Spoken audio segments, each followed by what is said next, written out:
warahmatullahi wabarakatuh. Waalaikumsalam warahmatullahi wabarakatuh. Kurang semangat, kayaknya udah siang banget ini. Diulang sekali lagi ya, yang semangat. Assalamualaikum warahmatullahi wabarakatuh. Waalaikumsalam warahmatullahi wabarakatuh. Iya, pakai tilawati ya. Sekali lagi ya, kita salamnya pakai tilawati. Assalamualaikum warahmatullahi wabarakatuh. Waalaikumsalam warahmatullahi wabarakatuh. Alhamdulillahi rabbil alamin. Alhamdulillahi rabbil alamin. Alhamdulillahi rabbil alamin. Alhamdulillahilladzi arsala rasulahu rahmatan lil alamin wa anzala kitabahu hudan lil muttaqin. Asyhadu an la ilaha illallah wahdahu la syarika lah wa asyhadu anna sayyidana wa nabiyyana Muhammadan abduhu wa rasuluhu la nabiyya wa la rasula ba'dah. Allahumma salli wa sallim ala sayyidina Muhammadin wa ala alihi wa ashabihi wa man da'a bi da'watihi wa istanna bi sunnatihi wa jahada fi sabilihi ila yaumil liqa'i rabbih wa ba'du.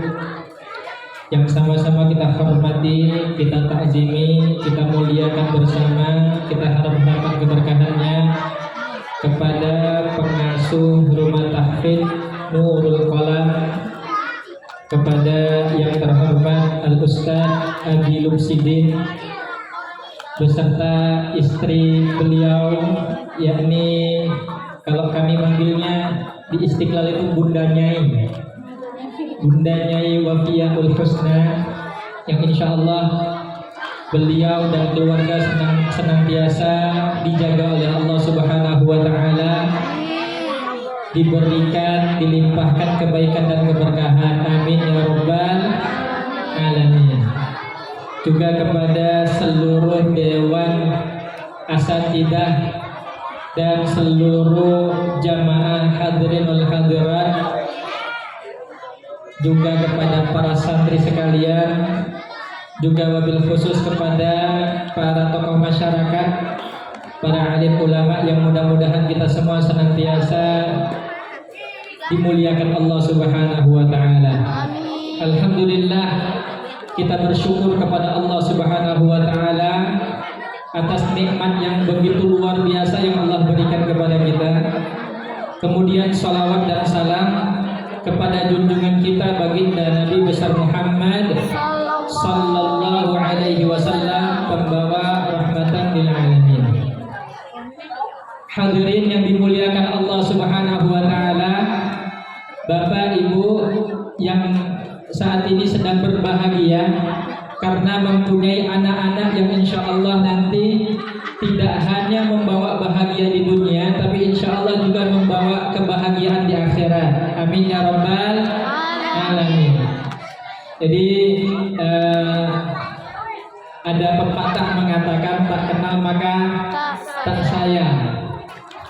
Jadi alhamdulillah kami diamanahi oleh Bunda Wafi untuk memberikan pesan-pesan sederhana terkait dengan Al-Quran. Jadi kami ini adalah temannya beliau, sama-sama di program pendidikan kader ulama Masjid Istiqlal. Dan tadi juga teman saya Kori juga, itu dari program yang sama. Di sini ditulis kalau dai internasional. Jadi alhamdulillah kalau teman saya tadi juga Kori, bukan cuma internasional Ustaz. Kalau internasional kan masih dunia ya. Kalau beliau itu sudah terbaik dunia akhirat. Amin. Sudah akhirat beliau itu. Amin. Jadi masya Allah ya. Jadi alhamdulillah kami asli Palembang. Barangkali ada yang orang Palembang juga di sini. Nah, Kami asli Palembang. Alhamdulillah tinggal di Pondok Cabe. Ini sudah tahun ke-10 di Pondok Cabe. Hadirin dan hadirat yang dimuliakan Allah Subhanahu wa taala. Jadi kita lihat di zaman sekarang itu bukan main, ketakutan yang luar biasa. Ini katanya zaman modern, tapi banyak generasi-generasi yang sudah rusak. Jadi yang harus diperhatikan oleh orang tua, makin modern zaman itu makin berat tugas untuk mendidik anak. Jadi bersyukur sekali kalau ada anak yang masih mau ngaji, bisa ngaji, apalagi sampai hafal Quran. Itu adalah kenikmatan yang luar biasa dari Allah Subhanahu wa taala. Bapak Ibu yang dimuliakan oleh Allah, jadi punya anak yang saleh, punya anak yang saleh salihah itu adalah sebuah kenikmatan anugerah besar dari Allah Subhanahu wa taala. Jadi begini Ustaz, kadang-kadang kita itu pendidikan agama ini hanya dijadikan pelengkap saja, formalitas saja. Terus saya pernah ini kalau kita pakai guyonannya Habib Hussein Ja'far, itu kan beliau diamanahi mengajar salah satu muridnya beliau yang alhamdulillah rezekinya rezekinya banyak. Kemudian beberapa kali izin untuk tidak belajar ngaji, katanya membawa peliharaannya ke perawatan. Akhirnya pernah Habib Ja'far suatu ketika nanya, Bapak emang kalau lagi perawatan itu hewan itu berapa satu bulan? Mahal Ustaz. Mahalnya itu berapa? Bisa 6 juta Ustaz. Akhirnya Habib Ja'far pulang ke rumah itu mikir, saya ini ngajarin ngaji, gajinya cuma 500.000. Kok lebih mahal perawatan hewan daripada belajar ngaji. Jadi begitu hadirin. Jadi jadi pendidikan agama itu sekarang itu kayak dipandang sekali. Jadi banyak orang tua yang tidak perhatian dengan pendidikan agama. Semangat kalau ikut les bahasa Inggris, ya itu penting. Lebih keren, lebih senang kalau membanggakan anaknya kursus piano dan lain sebagainya. Hadirin tahu tidak dengan salah satu tokoh membanggakan Indonesia, Bapak B.J. Habibie. Itu beliau dengan kepintaran beliau, dengan semua yang beliau miliki, beliau itu pernah ngomong begini, ada satu penyesalan saya yang kayaknya tidak bisa terobati, dan saya itu benar-benar menyesal kepada Allah Subhanahu wa taala. Kenapa? Saya itu nggak masuk pesantren, kata dia. Saya itu pengen banget masuk pesantren, tapi nggak bisa masuk pesantren, nggak sempet dulu. Nah, harusnya saya, kata beliau, harusnya saya mengobati itu dengan memasukkan anak saya ke pesantren. Tapi nggak bisa. Beliau itu sudah dapat semuanya, sudah dihormati orang, dikenal dunia. Ya, bukan cuma di negara sendiri, di negaranya orang itu beliau dihormati. Tapi kata beliau ya begitu, kan beliau menyadari penting sekali sentuhan agama, penting sekali pendidikan agama dalam kehidupan seseorang. Nah, hadirin yang dimuliakan oleh Allah, jadi Bapak Ibu itu patut bersyukur, sangat-sangat bersyukur kepada Allah yang telah memberikan, mengkaruniai anak-anak yang dekat dengan Al-Quran, mau belajar Al-Quran, bisa membaca Al-Quran, bahkan hafal Al-Quran. Ini satu investasi yang berharga, satu anugerah yang istimewa dari Allah Subhanahu wa taala yang benar-benar harus disyukuri. Hadirin yang dimuliakan Allah Subhanahu wa taala.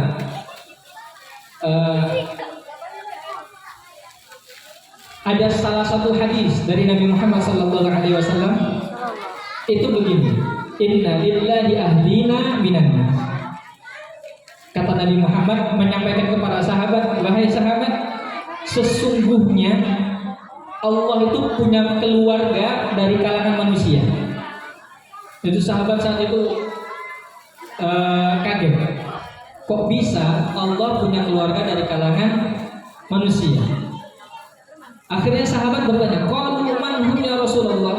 Rasulullah, apa iya kalau Allah itu punya keluarga dari kalangan manusia? Betul atau tidak? Dijawab oleh Rasulullah, ada. Keluarganya Allah di kalangan manusia itu ada. Ahlul Quran hum ahlullah wa khassatuhu. Ahli Al-Quran itu orang yang dekat dengan Al-Quran itu adalah keluarganya Allah Subhanahu wa ta'ala dan orang-orang yang dikhususkan oleh Allah Subhanahu wa ta'ala. Kalau kita punya keluarga, kira-kira tega nggak kita lihat keluarga kita susah? Nggak tega. Allah itu sama hamba-hamba yang lain saja itu sayangnya bukan main. Lihat Al-Quran. Seringkali kata rahim, kata ghafur itu disandingkan dengan rahim. Innallaha ghafurur rahim. Jadi kalau katanya Prof. Quraisy Shihab, Allah itu memang marah dengan hambanya tapi nggak pernah benci dengan hambanya. Sayang banget, sayang banget Allah itu dengan seluruh hambanya. Sekarang kalau dengan semua hambanya saja sayang, apalagi dengan hamba yang digolongkan menjadi keluarganya Allah Subhanahu wa ta'ala. Wa khassatuhu, dan diistimewakan oleh Allah Subhanahu wa ta'ala. Itu berarti hamba pilihan itu yang diistimewakan oleh Allah Subhanahu wa ta'ala. Dan ahli Al-Qur'an itu bukan cuma yang hafal Qur'an. Jadi jangan dianggap bahwa yang hafal Quran ahli Quran, yang nggak hafal nggak ahli Al-Quran. Enggak, yang hafal, yang ahli Al-Quran itu kata para ulama ada 3. Satu,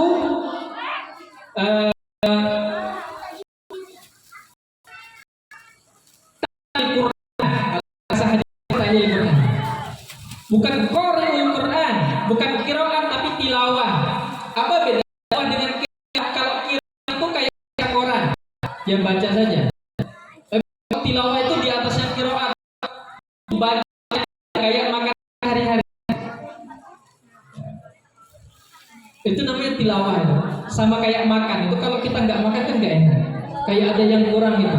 Nah bahkan di dalam salah satu riwayat, walaupun ada yang mengatakan ini bukan hadis, tapi ulama-ulama yang lain mengatakan ini adalah intisari dari hadis, bahwa al-jannatu mustaqatun ila arba'ati nafar talil Qur'an. Termasuk golongan hamba yang dirindukan oleh surganya Allah adalah mereka yang tilawah Quran. Artinya Quran itu sudah menjadi kebiasaan sehari-hari.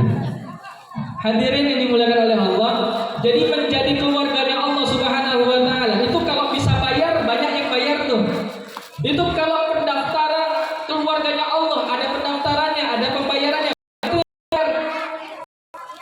orang kaya pada bayar semua tuh. Biar apa? Biar ibadah saat wafatnya husnul khotimah. Tapi kan tidak ada pendaftarannya, langsung dipilih oleh Allah Subhanahu wa ta'ala. Jadi dirindukan. Kalau kita pengen masuk surga, wajar. Normalnya manusia pengen masuk surga, ya. Tapi enggak, ini surga yang merindukan orang tersebut. Nah, ini orang yang membaca Al-Quran. Hadirin yang dimuliakan Allah Subhanahu wa ta'ala, kata guru kami, guru kita bersama, Al-Habib Umar bin Habib, beliau mengatakan, kata beliau begini, banyak ulama mengatakan bahwa hubungan kita dengan Allah itu bisa diukur. Hubungan kita dengan Allah itu bisa diukur. Tapi mengukur diri kita sendiri, jangan mengukur orang lain. Bagaimana cara mengukur kedekatan kita dengan Allah? Lihat bagaimana dekatnya kita dengan Al-Quran. Kalau kita dekat dengan Al-Quran, berarti dekat tuh sama Allah. Tapi kalau kita jauh dari Al-Quran, berarti ya di sendiri. Berarti jauh dari Allah Subhanahu wa ta'ala. Jadi kalau kita dekat Allah, dekat dengan Al-Quran. Kata Syekh Sa'id Ramadan Al-Buti, kata beliau, ketika engkau jarang baca Al-Quran, Jangan-jangan bukan kita yang tidak membaca Al-Quran, tapi Al-Quran yang tidak mau didekati oleh kita. Jadi benar-benar hamba-hamba yang dipilih oleh Allah Subhanahu wa Ta'ala. Jadi kedekatan kita dengan agama itu benar-benar sesuatu yang luar biasa, sesuatu yang istimewa. Ya apalagi tadi Bapak pernah tidak merenungi jawaban adzan? Adzan itu kan ada jawabannya. Jawaban itu kan diajarkan oleh Rasulullah Sallallahu Alaihi Wasallam. Misal, Allahu Akbar, Allahu Akbar. Panggilan azan. Ini belum azan zuhur. Panggilan azan. Jawabannya apa jawabannya? Allahu Akbar. Oh, pinter-pinter semua ini, masya Allah. Antara jawaban dan panggilan sama atau beda? Sama. Kita pindah. Asyhadu an la ilaha illallah. Jawabannya asyhadu an la ilaha illallah. Sama atau beda? Sama. Masih sama. Asyhadu anna Muhammadar Rasulullah. Jawabannya masih sama. Coba perhatikan setelah ini. Ini yang mengajarkan kita jawaban adzan adalah Rasulullah Sallallahu Alaihi Wasallam. Hayya 'alas shalah.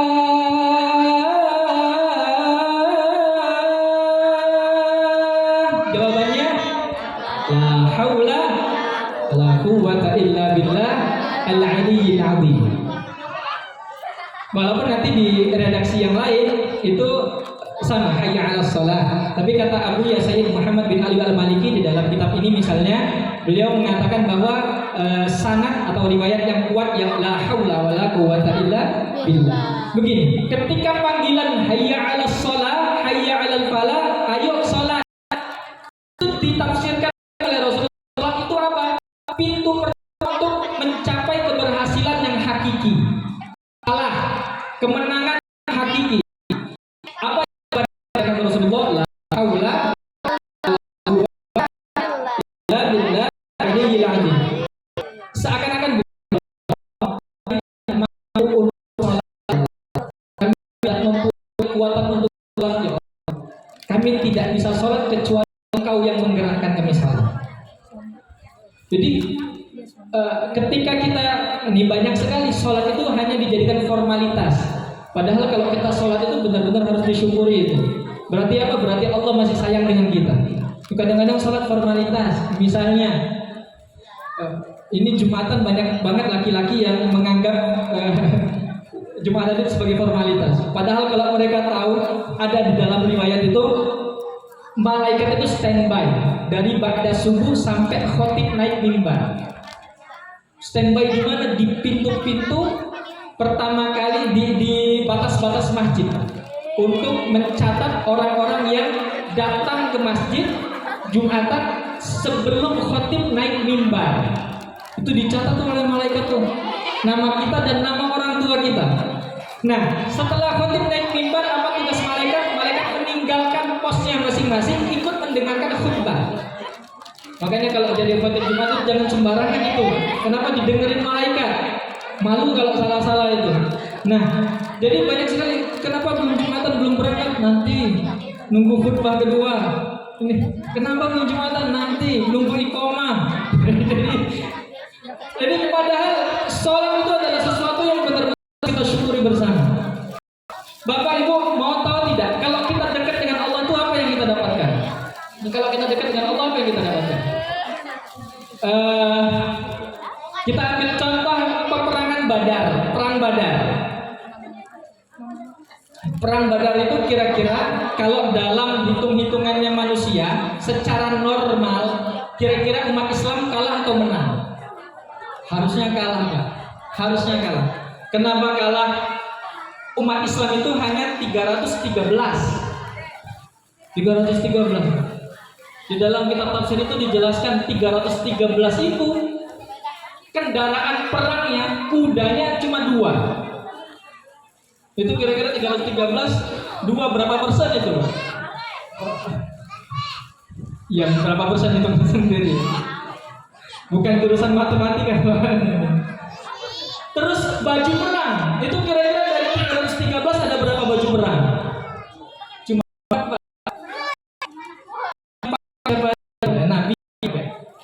lain-lain. 130. Kemudian ada beberapa pedang yang dibawa oleh Nabi dan para sahabat saat itu. Ada 8 pedang, 2 kuda, 4 baju perang, baju besi, 8 pedang. Yang hanya itu kira yang perang enggak menang. Tapi sedang kafir itu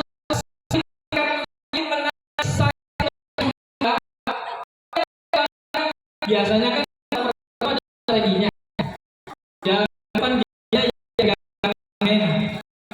kemudian yang pegang tombak kan biasa kemana gitu. Mereka enggak, di dalam mereka yang itu paling apa? Ada yang tahu kafir yang ditaruh di paling depan apa? Tari perut itu. Jadi mereka sudah tasyakuran dulu, sudah menang. Wah ini menang ini. Enggak ada ayatnya 313. Qad kanat lakum ayatun fi tayyil taqata fi atun tuqatilu fi sabilillah wa ukhra kafiratun yarawna mithlaihim ra'yal ain. Secara nyata jumlah mereka itu dua kali lipat lebih banyak mithlaihim. Jadi mereka itu kira-kira ada 1.000 orang dengan persenjataan dan kendaraan perang yang lengkap. Umat Islam tadi itu. Tapi kenapa kok bisa menang? Nah, itu pertanyaan kita. Kenapa kok bisa menang? Jadi Pak, sebelum perang dimulai itu sudah banyak bisikan dari sahabat. Begini, kata para sahabat, kita nggak usah perang ya. Kenapa? Kabarnya cuma sedikit jumlah. Kafir Quraisy serius banget ini. Mereka bakal full. Mereka datang dengan kekuatan penuh. Jadi kita nggak usah perang. Nanti kalau kita perang kita mati konyol. Jadi banyak yang nggak ikut. Ketika berangkat di hari H, di tengah jalan ada lagi tuh. Kan benar jumlah kita cuma sedikit kan. Lihat udah aja 2, baju perang 4, pedangnya 8. Kita nanti mau lawan pakai apa nanti? Akhirnya banyak yang putar balik. Jadi yang sampai ke medan perang itu 313 orang. Itu adalah orang-orang yang istimewa. Kenapa kok istimewa? Qul in kuntum tuhibbunallaha fattabi'uni yuhibbukumullah. Kalau kita sudah dapat cintanya Allah, maka Allah yang jaga kita. Kalau kita sudah menjadi keluarganya Allah, maka Allah akan memberikan perhatian khusus kepada kita. Jadi Mbak, yang imannya lemah, yang imannya masih ragu-ragu, itu sudah digugurkan oleh Allah, nggak sampai ikut perang.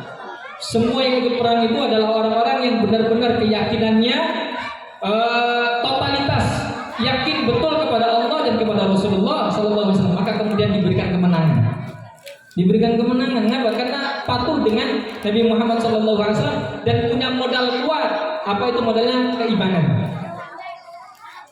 Bayangkan setelah menang perang Badar, kan menang tuh, nyampe. Yang gak ikut itu ikut keren aja. Qalu law na'lamu qitalan la ittiba'nakum.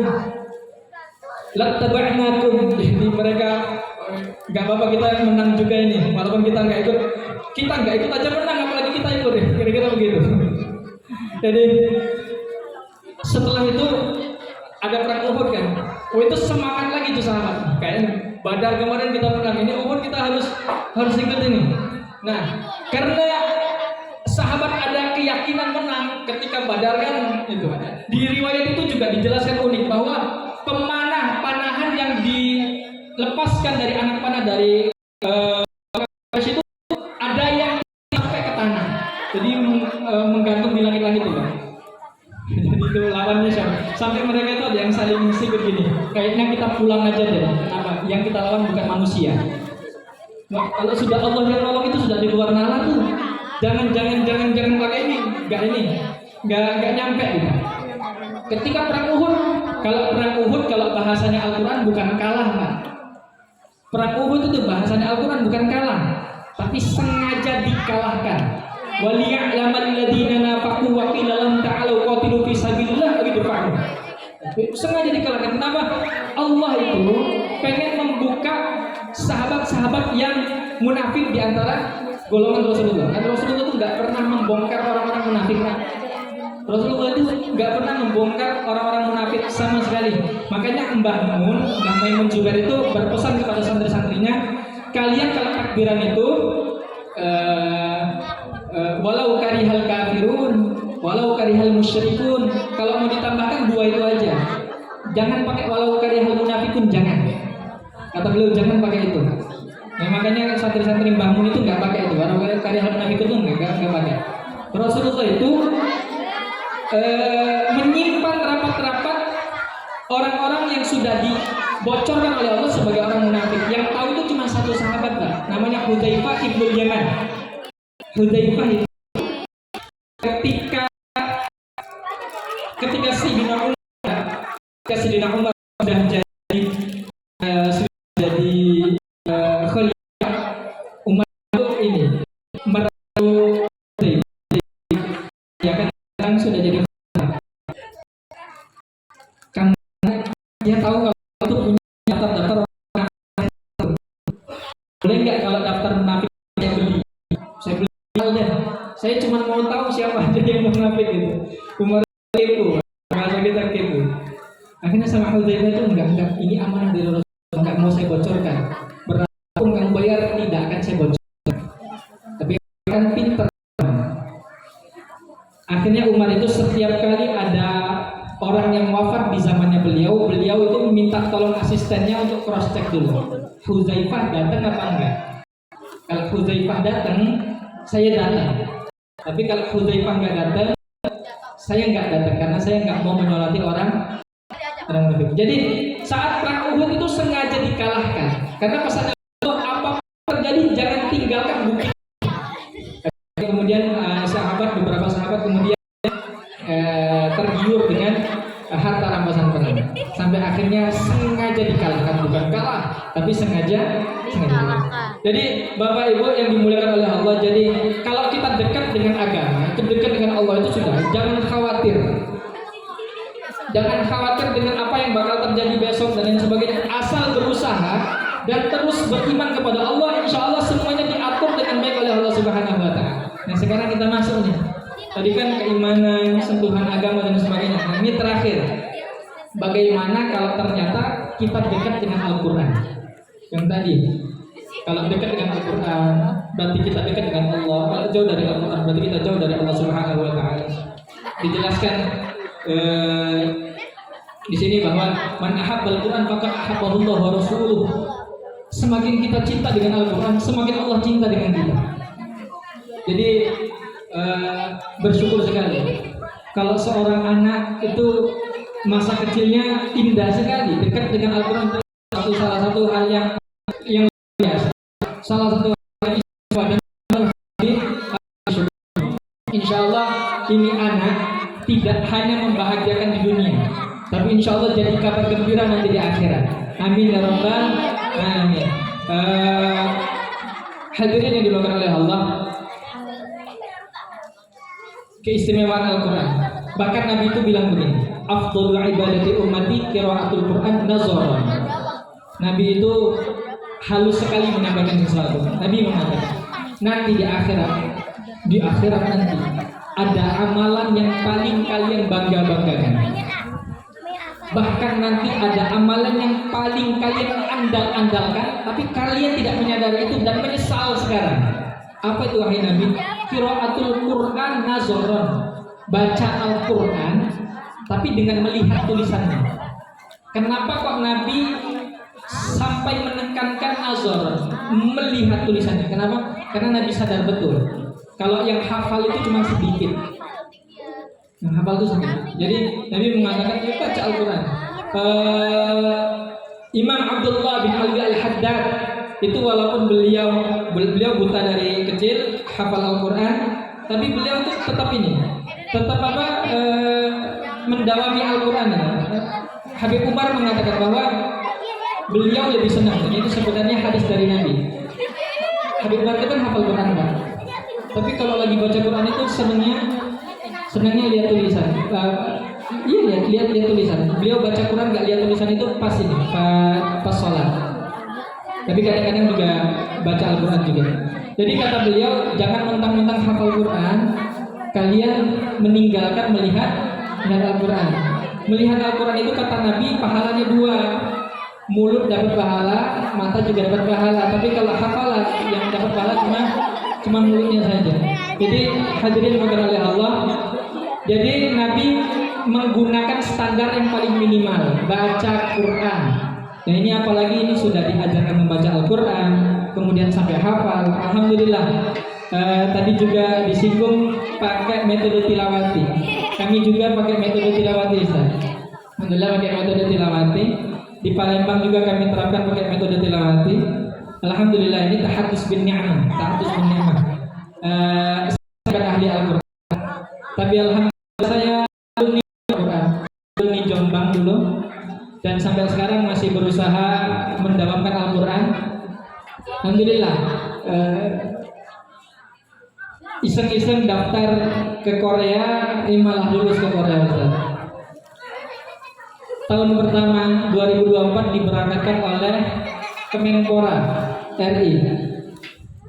Tahun kedua berangkat lagi, diberangkatkan oleh LDPBNU. Kemarin dapat telepon, dapat pesan bahwa ditawarkan untuk menjadi imam tetap di Masjid Agungnya, Masjid Agung Korea. Saya guyonin, Ustadz boleh bawa istri enggak? Boleh katanya. Alhamdulillah. Ya. Jadi begitu. Wallahu a'lam. Jadi ya karena barokah Quran, karena di sana nanti tugasnya ngimami, ngisi kajian, ya begitu. Jadi masya Allah kalau kita tadi tilawah Al-Quran sudah menjadikan Al-Quran itu sebagai makanan sehari-hari, insya Allah jangan khawatir dengan kehidupan. Selagi kita berusaha, ikhtiar, tawakal, meningkatkan keimanan, maka insya Allah akan diberikan sesuatu yang istimewa oleh Allah Subhanahu Wa Taala. Amin. Nah, kemudian tadi terakhir, ini benar-benar terakhir. Ini di surga itu, Pak, ada orang tua itu yang kaget. Jadi kaget itu bukan cuma di dunia, nanti di surga itu ada juga yang kaget. La turfa'u darajatuhum fil jannah. Qala anna hada. Nanti ada orang tua yang bertanya kepada Allah atau bertanya kepada malaikat, ya Allah, kok derajat saya tiba-tiba naik ya? Latur Pak udah dulu. Kok derajat saya tiba-tiba naik ya? Ini kenapa ya Allah? Qala anna hada. Jawaban Allah atau jawaban para malaikat ini, istighfari waladika. Anak kamu sekarang sedang istighfar untuk kamu. Ini baru istighfar, Pak. Baru istighfar ya. Apalagi bacaan Al-Quran yang kata para ulama sepakat, Imam Nawawi menyampaikan bahwa menurut kesepakatan ulama, bacaan Al-Quran itu afdal minal adhkar, adalah paling utamanya zikir. Dari tasbih, tahmid dan lain sebagainya, itu yang paling afdal adalah bacaan Al-Quran. Di dalam kitab I'anatul Talibin itu dijelaskan kisah begini. Ada dua pasangan suami istri yang ketika makan itu dapat nasi masing-masing satu, nggak rebutan, Pak. Masing-masing satu, nggak rebutan tuh. Selain mereka berdua itu makan nasi rame-rame dan rebutan, bener-bener pengen makan, bener rebutan. Akhirnya disaksikan beberapa hari begitu, sampai suatu ketika yang dua ini kok nggak makan sendiri lagi, nggak khusus lagi, ikut rebutan. Akhirnya disamperin, ditanya, kok kenapa sekarang nggak dapat yang khusus lagi? Jawabannya begini, iya, kemarin anak kami masih hidup, mereka senantiasa membacakan Al-Quran untuk kami. Kami dapat tuh pahala Al-Quran tuh khusus tuh. Sedangkan sekarang dia sudah wafat dan tidak ada lagi yang mengirimkan untuk kami secara khusus. Jadi hadirin sekalian, punya anak yang dekat dengan Al-Quran, punya anak yang bisa baca Al-Quran, punya anak yang apalagi sampai bisa hafal Al-Quran, itu kenikmatan yang luar biasa dari Allah Subhanahu Wa Taala. Bahkan di sini dijelaskan, man 'allama ibnahul Quran nazara siapa yang bisa mengajarkan anaknya baca Quran. Kalau sekarang sibuk ya dititip ke rumah tahfidz begini. Ini bersyukur juga dengan keberadaan rumah tahfidz yang diasuh langsung oleh Abi Lubsidin dan Bunda Wafi. Ini bersyukur betul. Tadi saya 7 tahun beliau berjuang untuk ini. Dari yang tadinya pindah-pindah, sekarang alhamdulillah sudah menetap ya Ustaz. Kita doakan nanti mudah-mudahan semakin berkembang, semakin diridhoi oleh Allah Subhanahu wa taala. Amin ya rabbal alamin. Barang siapa yang mengajarkan anaknya baca Quran, ghufira lahu ma taqaddama min dzambi wa ma ta'akhkhar. Maka akan dihapuskan oleh Allah dosa-dosanya. Wa man 'allamahu iyyahu zahiran an zahri qalbi. Barang siapa yang sampai bisa membuat anaknya hafal Quran, ba'athahu Allahu yaumal qiyamah ala suratil qamar lailatal badr. Maka orang tua itu, ini bukan anaknya yang hafal, Pak. Ini orang tuanya. Kalau yang hafal beda lagi nanti. Ini yang membuat hafal, orang tuanya, yang pengasuhnya. Itu maka nanti pada hari kiamat dia akan tampil dengan tampilan yang sangat terang seperti bulan purnama.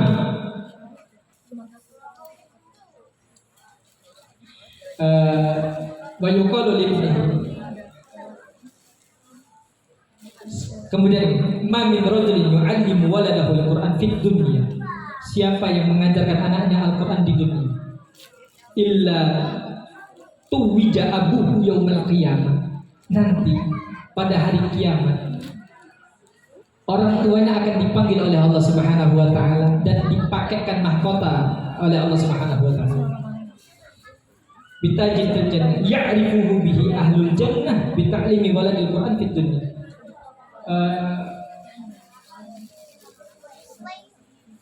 Ahli surga itu nanti akan memuji orang tersebut dan sadar bahwa oh, ini pasti orang tua punya anak yang ahli Quran.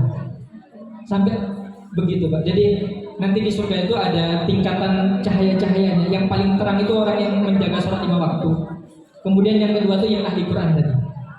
Jadi yang ahli Quran itu nanti benar-benar akan dicirikan oleh Allah Subhanahu wa taala, akan dikhususkan bukan cuma di dunia tapi nanti sampai ke akhirat. Jadi beruntunglah orang tua yang punya anak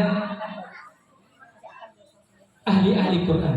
Yang tadi salah satunya dengan dididik bacaan Al-Quran, dititipkan di tempat, ditaruh di tempat pendidikan Al-Quran sampai bisa baca Quran dan sampai hafal.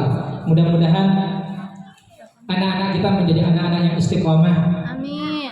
Anak-anak yang saleh-salehah menjadi ahli-ahli Quran, bukan cuma anaknya tapi orang tuanya juga. Amin. Mudah-mudahan kita semua dibimbing oleh Allah Subhanahu wa taala untuk menjadi ahli-ahli Al-Quran.